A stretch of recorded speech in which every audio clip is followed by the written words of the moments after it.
so much for all your lovely messages. हैन हजुरको message त्यो भेट्दाखेरि पनि हजुरले भन्नुभयो यस्तो मोटिभेट गर्नुभयो भन्नुभएको थियो लाइक सब्सक्राइबर दिदीहरू आउनुभएको थियो होइन उहाँहरूले भन्नुभएको थियो हाम्रो त खुट्टा चाल्ने मान्छेहरू हुन्छ भने तिम्रो त कति धेरै होला होइन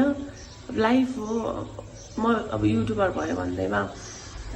के मेरो लाइक फिलिङ्स चाहिँ छैन मेरो मन पनि दुख्दैन या फिर मेरो कोही खुट्टा जान्ने मान्छे नै हुँदैन त्यस्तो भन्ने हुँदैन नि त यु नेभर नो लाइक त्यही हो 10% हेट छ भने 90% लभ छ भनेर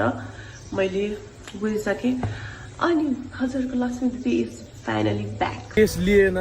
केस लिएन जे कुराको डर थियो त्यही भयो केस लिएन केस नलिसके पछाडि अब हामी यो चौकीबाट भन्दा पनि अब अर्कै वकिल कार्यालयबाट कताबाट गर्ने कोसिस गर्दैछौँ अब मुद्दा नै गर्ने भयो त मुद्दा नै गर्ने यिनीहरूले कहाँ छोड्छ अब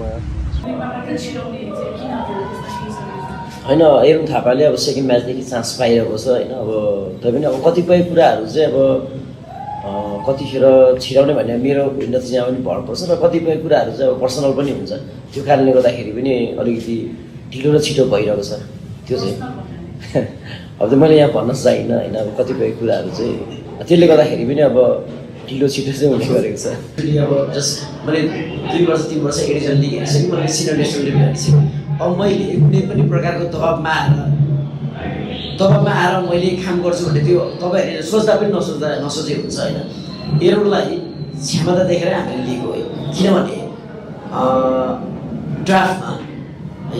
ड्राफ्टमा अरू 6वटा क्लब पनि थियो नि त होइन तैपनि एरोनको क्षमता किनभने भद्रौल गोल्ड कप एरोनले खेलेको थियो यो हुनुभन्दा अगाडि होइन हामीले एरोनको पछि रिभाइज नाम भइसकेपछि हामीले तेस्रो चरणमा एरोनलाई लिएको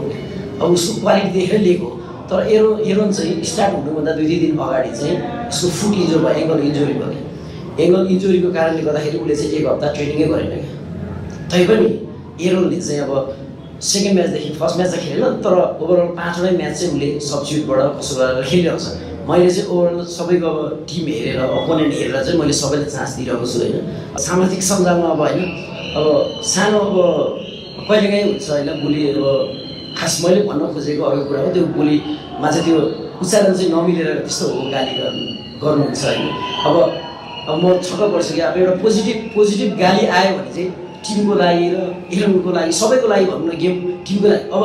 एरोन र म अब यसरी गाली खाइरहँदाखेरि एरोन र म त एकदम भयङ्कर दुश्मन जस्तो हो नि त तर हामीमा केही छैन फेरि तर गाली चाहिँ आइरहेको छ म छक्क पर्छु कमेन्टमा आएर त झुकेर जितेको अगाडिकोले मिस्टेक गर्नु भनेको उनीहरूको गल्ती हो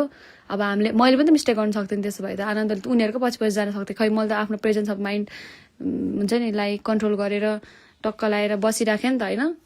अनि टिनिनिन्न तातिने क्या अघि कमेन्ट हान्दाखेरि थर्ड पनि हुन्थेन यहाँ अब कस्तो टिनिनिन्न तातिएर कम्ती ल मेरो ल्याब टाइमिङ लास्टमा भएको भए त्यही पनि ल ठिक छ त नि म लास्टै स्लो थिएँ अरूभन्दा त्यही भएर लकले जित्यो होला भन्नु होइन मान्छेले मोरी ल्याब टाइमिङ पनि त्यस्तो बवाल हाने केटाहरूसँग खेलेर नि सेमी फाइनलमा पुगे होइन सबैलाई देखाएको नि त मैले गर्न सक्ने जति के गरेको भनेर त अनि अगाडि आएर त्यो अगाडिको 3जनाले गल्ती गर्यो मेरो अगाडि पनि होइन क्या उनीहरू फर्स्टको दिदीले र मेरो पछाडि भएकोहरू वात्तै गएको हो क्या म सेकेन्डमा थिएँ फाइनलमा चाहिँ सेकेन्डमा थियो मेरो पोजिसन चाहिँ अनि अगाडिको दिदी जानुभयो वात्तै 2-3 सेकेन्ड नकुरिकन अनि पछाडि गएर पनि त्यो दिदी गएको देखेर सबैजना गयो क्या म चाहिँ कुरेर बसेँ लाइट निभेपछि मात्र जान्छु भनेर अनि ल त्यसै कमेन्टमा त ओहो रेसको बारेमा रुल्स बुझ भाइ पहिला जाऊ ल्याब टाइमिङहरू चेक गर अनि बल्ल आएर भन त्यसै आएर थर्ड पनि हुन्थेन भन्दा ट्याम टिनिनिन्न नतताउ न